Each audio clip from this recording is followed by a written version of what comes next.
बिस्मिल्लाहिर्रहमानिर्रहीम। अस्सलाम वालेकुम रिस्पेक्टेड एस्पायरेंट्स। आज की इस वीडियो के अंदर हम आपसे शेयर करने जा रहे हैं headmaster headmistress test preparation tips, कैसे टू द पॉइंट और वेल डायरेक्टेड तैयारी की जा सकती है। मैं हूं जावेद इकबाल, आप देख रहे हैं Punjab education academy YouTube channel. Start करने से पहले मुख्तसर सी बात कि अगर आप ऑनलाइन क्लासेस ज्वाइन करना चाहते हैं हेडमास्टर हेडमिस्ट्रेस की, तो हमारी ऑनलाइन क्लासेस का बैच न्यू 1 अक्टूबर से जारी है। आप डिस्क्रिप्शन में कॉन्टैक्ट नंबर हम दे देंगे, कॉन्टैक्ट करके ऑनलाइन क्लासेस भी ज्वाइन कर सकते हैं। कमेंट बॉक्स के अंदर आप क्वेश्चन भी पूछ सकते हैं। जैसे कि आप जानते हैं कि हेडमास्टर हेडमिस्ट्रेस की प्रिपरेशन के लिए मास्टर प्लस बीएड जो होता है वो क्वालिफिकेशन रिक्वायर्ड होती है।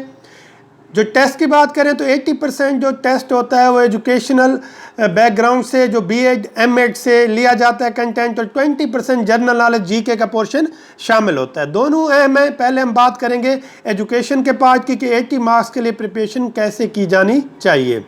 एस्पायरेंट्स, अच्छी प्रिपरेशन के लिए कंसेप्ट क्लियरेंस होना बहुत ज़्यादा ज़रूरी है। आप एक मार्केट से अगर बुक लेते हैं एमसीक्यूज मल्टीपल चॉइस क्वेश्चंस पे मुश्तमिल और ढेरों बुक्स को फॉलो करने लग जाते हैं तो आप मिक्सड अप हो जाते हैं, आपका कंसेप्ट क्लियर नहीं होते, तो वहाँ पे आप अच्छा परफॉर्म टेस्ट वाले दे नहीं कर सकते। तो कंसेप्ट क्लियरेंस के लिए सब्जेक्टिव प्रिपरेशन पहले बहुत ज़्यादा ज़रूरी है। उसके लिए अगर आपने एमएड किया हुआ है तो एमएड की बुक्स ज़्यादा बेटर हैं और बीएड की बुक्स भी यूज़ की जा सकती हैं, जिसमें philosophy of education, educational psychology, educational research, curriculum development, test measurement evaluation हो गई है, इंपॉर्टेंट बुक हो गई। History of education, introduction to education के इंपॉर्टेंट कंटेंट हो गया। और इसके साथ हेडमास्टर हेडमिस्ट्रेस के लिए कुछ रूल्स एंड रेगुलेशन, जैसे कि हमारे पास NPST national professional standard for teacher हैं, हमारे पास पीडा एक्ट हो गया, स्कूल रिकॉर्ड के हवाले से डिटेल क्वेश्चंस आते हैं, लीव रूल्स हो गए, इसके हवाले से क्वेश्चंस आ जाते हैं। तो ये एडिशनल कुछ चीज़ें भी तैयार करना ज़रूरी होता है। तो कैसे बुक्स से तैयार करें या कौन सा कंटेंट फॉलो करें, ये एक मेजर प्रॉब्लम होता है हमारे पेरेंट्स के लिए। हिफाज़त स्टडी की जा रही होती है, बहुत ज़्यादा मार्केट बुक्स एमसीक्यूज टाइप्स को फॉलो करके कोशिश की जा रही होती है कि प्रिपरेशन स्ट्रांग हो जाएगी, मिक्सड अप हो जाते हैं। एक ही राइटर फॉलो करें अच्छा ऑथेंटिक कंटेंट का, उसको अच्छे तरीके से प्रिपेयर करें, सब्जेक्टिव कंसेप्ट क्लियर कर लें। जब आपकी सब्जेक्टिव कंसेप्ट क्लियर होंगे, आप एक राइटर पे अबूर हासिल कर चुके होंगे, तो मैच्योर प्रिपरेशन वाले लोग बाद में वैरायटी की तरफ जा सकते होते हैं। अगर आप स्टार्ट में मिड में प्रिपरेशन में हैं और आप 2-3-4 बुक्स फॉलो करने लग जाते हैं मार्केट की मल्टीपल चॉइस क्वेश्चंस की, तो ये बुक्स आपको फ़ायदा की बजाय आपको परेशानी में मुबतला करेंगी, कंफ्यूज कंसेप्ट होंगे और आप मिक्सड अप होंगे, परफॉर्म अच्छा आप टेस्ट में कभी भी नहीं कर पाएंगे। कौन सा राइटर रिकमेंड करेंगे? Parvez Iqbal, a well known reputed and authentic writer है एजुकेशन डिपार्टमेंट का। इसकी बुक्स जो है qualify MEd, qualify BEd, headmaster headmistress preparation guide या पर्सोना ऑफ एजुकेशन जो इसकी बुक है, या MEd volume 1 subjective, volume 2 objective, excellent books हैं। ये राइटर सरगोदा यूनिवर्सिटी के एमएड बीएड कोर्सेज के अंदर इसकी बुक्स हर सब्जेक्ट की अलग हैं, मुख्तलिफ यूनिवर्सिटीज़ के अंदर इसका कोर्स पढ़ाया जाता है। ये एक अथेंटिक और टू द पॉइंट लिखते हैं, इररेलेवेंट मटेरियल नहीं है और एग्जाम मटेरियल तमाम एस्पेक्ट्स को कवर करता है। अब मार्केट के अंदर बाकी बुक्स के अंदर जाएं तो कट कॉपी पेस्ट बहुत ज़्यादा मिलता है और इररेलेवेंट मटेरियल को डाल के मज़ीद कंफ्यूज कर दिया जाता है और अथेंटिसिटी का प्रॉब्लम भी आ जाता है। जब मैच्योर प्रिपरेशन आप कर लेते हैं, आप सब्जेक्टिव आपने पूरा रीड कर लिया, आपने परवेज़ इकबाल की ऑब्जेक्टिव की book qualify guide, headmaster guide पे या क्वालिफाई एमएड बीएड पे अबूर हासिल कर लिया, फिर वैरायटी के लिए आप किसी दूसरे राइटर्स की तरफ जाते हैं तो वहाँ 80% तो ये मटेरियल मिलेगा। फिर आप एडिशनल चीज़ें जहाँ से ले सकते हैं लेनी चाहिए, कोई ममानियत नहीं है। लेकिन हेडमास्टर हेडमिस्ट्रेस के लिए लीव रूल्स हो गए, पीडा एक्ट हो गया, आपकी टीचर्स ट्रेनिंग्स हो गई, एजुकेशन डिपार्टमेंट के रेलिवेंट चीज़ें हो गई, हायरार्की हो गई, आपका एनपीएसटीज हो गई, ये डिफरेंट चीज़ें भी आपको साथ प्रिपेयर करनी पड़ती हैं। अब बात करेंगे 20 मार्क्स का जीके जनरल नॉलेज कहाँ से किया जाए। जीके क्योंकि 20 मार्क्स का है तो इसके लिए हमें बहुत ज़्यादा टाइम के बजाय लिमिटेड दे पाते हैं। अगर बहुत ज़्यादा दे पाएँ तो वेल एंड गुड, हर जगह काम आता है। एक दफ़ा अच्छी तैयारी आपको 5 साल के लिए यूज़फुल रह जाती है।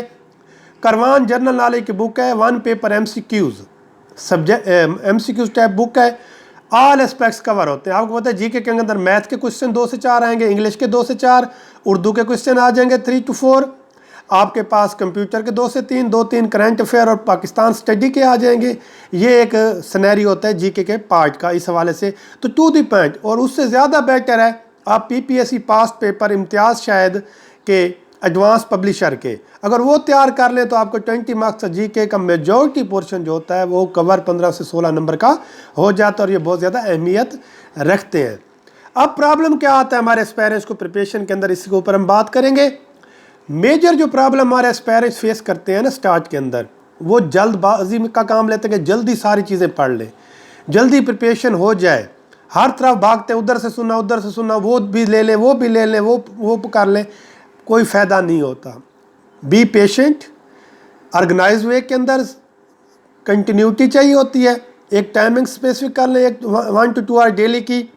पहले एक बुक को टारगेट करें, उसका सब्जेक्टिव कंप्लीट डिटेल स्टडी करें अंडरस्टैंड करके, फिर उसी बुक का ऑब्जेक्टिव जो है एमसीक्यू साथ ही ले लें, कंप्लीट कर लें। जब एक बुक कंप्लीट हो जाए सब्जेक्ट ऑब्जेक्टिव, फिर दूसरे सब्जेक्ट की तरफ जाएं, डिटेल पढ़ें। जितना टाइम लगता है कोई नहीं है, टाइम लें, फर्स्ट टाइम ज़्यादा लगेगा। जब एक दफ़ा आप सब्जेक्टिव को कवर कर लोगे, एमसीक्यूज़ कवर हो गए उसी बुक के, देन आपको तो रिवीजन के अंदर कोई टाइम ही नहीं लगेगा और आपकी स्ट्रेंथ ग्रिप बढ़ती चली जाएगी। Practice makes a man perfect. तो प्रैक्टिस को आपने जितना करते हैं उतनी परफेक्शन आती चली जाती, उतना आप एग्जैक्ट और बेटर परफॉर्म कर पाते हो। तो मेन आपने सब्जेक्टिव रीड करना है, अंडरस्टैंड करना है टॉपिक टू टॉपिक, देन उसी बुक का आपने ऑब्जेक्टिव साथ ही प्रिपेयर कर लेना है, क्योंकि उस टाइम आपके कंसेप्ट क्लियर होंगे, उस बुक का कंटेंट आप रेडी कर चुके हो। तो आपको एमसीक्यूज प्रैक्टिस में थोड़ा टाइम लगेगा, आप क्वेश्चन रीड करोगे, आपके माइंड में आंसर उसके आते चले जाएंगे, वो आपके लिए बहुत ज़्यादा आसान बात रह जाएगी। इन टिप्स को फॉलो कीजिए। पेशेंट स्टडी की ज़रूरत होती है, टाइम 3 to 4 मंथ दें आप अच्छा सा, और उसको एक ऑर्गेनाइज्ड वे के अंदर करके देखें तो आपका आउटपुट 10 टाइम्स ग्रेटर होगा देन आप अनऑर्गेनाइज वे के अंदर एफजार्ड स्टडी, ब्रस्ट ऑफ नॉलेज, ज़्यादा बुक्स रीड कर रहे हैं, एमसीक्यूज़ की, आउटपुट वहीं पे है। इस स्टेजी का ये बेनिफिट होगा, आपका इंटरव्यू की प्रिपरेशन भी साथ ही ऑटोमेटिकली हो जाएगी और आपकी सब्जेक्ट की ग्रिप इतनी बढ़ जाएगी कि ड्यूरिंग द जॉब भी आपको मज़ा आएगा जॉब परफॉर्म करने के अंदर। थर्डली, आप इसी फील्ड के अंदर किसी और जॉब का अप्लाई करते हो, हायर स्किल के लिए करते हो, तो आपको थोड़ी सी रिवीजन की ज़रूरत पड़ेगी, क्योंकि सब्जेक्टिव कंसेप्ट क्लियरेंस और एमसीक्यूज़ की प्रैक्टिस के बाद एक आप मेच्योर प्रिपेयर्ड पर्सन होंगे in the field of education subject. और मैंने आपको जीके के लिए पास पेपर आप कर लें, अगर सारे 1-2 बार 3 टाइम कोर्स रिवाइज कर दिया जाए ना हर चीज़ का 3 टाइम्स, तो मैं गारंटी देता हूं कि स्टूडेंट जो होता है अगर उसने 3 टाइम कोर्स उसको अपना मोटिवेशन और गोल रख के किया था ठीक तरीके से, तो वो टेस्ट क्या इंटरव्यू का आराम से क्लियर कर जाता है। कोई मसला नहीं, जिन्होंने किया है उनके पास कोई एडिशनल इतना कोई नहीं था, वो भी आप जैसे पर्सन ही थे। बात क्या थी, उनके अंदर कमिटमेंट ज़्यादा थी, उन्होंने एक गोल सेट किया, उसके लिए अपनी एनर्जीज को कंज्यूम किया, उसके लिए अपना टाइम सेट किया, उसको लेके उन्होंने पैशन बना डाला। अगर आप पैशन बना लेते हैं अपनी अचीव गोल सेट करके, तो आपके लिए अचीव करना कोई मुश्किल नहीं है। आप और तमाम लोग एक जैसे होते हैं। अल्लाह ताला ने तमाम लोगों को स्किल्स और एबिलिटीज़ दी हैं, यूटिलाइज करनी, सेल्फ बिलीव, ठीक है, और अपने आप को, अपनी वर्थ को समझ पाना, ठीक है, सेल्फ आइडेंटिटी, अपने आप को अपनी आइडेंटिटी को पहचाने। एज ए ह्यूमन बीइंग अल्लाह पाक ने आपके लिए रखी है लाइफ के अंदर चीज़ें, सेल्फ वर्थ, सेल्फ आइडेंटिटीज, और आप सेल्फ बिलीव लेके और एक ऑर्गेनाइज वे के अंदर प्लान स्टडी करें, और एक ही राइटर को लेके सब्जेक्टिव पहले और फिर उसकी एमसीक्यूज। परवेज इकबाल को मैंने बात की है, बच जाए बाकी उससे लास्ट में जाएंगे। एंड पे जब मैच्योर प्रिपरेशन हो जाते हैं, वैरायटी कंपैरिजन है, आप कोई और बुक कर पढ़ते हैं तो आप पढ़ के भी जज कर पाएंगे इसने कौन सी चीज़ ठीक लिखी है या कौन सी गलत। तो मैच्योर प्रिपरेशन के बाद आप एक्स्ट्रा मटेरियल पढ़ें तो उसका कोई हर्ज नहीं है, वो फ़ायदा देगा, क्योंकि अब आप कंपैरिजन भी कर सकते हो, आप आइडेंटिफाई भी कर सकते हो प्लसेज एंड माइनसेज। तो ये चीज़ होती है, मोटिवेशन बहुत ज़्यादा ज़रूरी है। जिन लोगों ने भी अचीव किया है ना पेरेंट्स, उन्होंने गोल सेट कर लिया, पैशन डेवलप कर लिया, कमिटमेंट दी, कमिटमेंट पैदा करें, पैशन पैदा करें, 3 to 6 मंथ दें। मैं कहता हूँ 3 to 6 मंथ अल्लाह ताला ने ह्यूमन बीइंग को इतनी एबिलिटीज़ दी हैं कि किसी भी फील्ड के अंदर वो सक्सेस हासिल करना चाहता है, 3 से 6 महीने लगातार दे, वो उस फील्ड में ऑटोमेटिकली अचीवमेंट कर लेता है। और आप एकदम सेट करके देखें, फॉलो करके देखें। बेस्ट ऑफ लक, अल्लाह हाफिज़।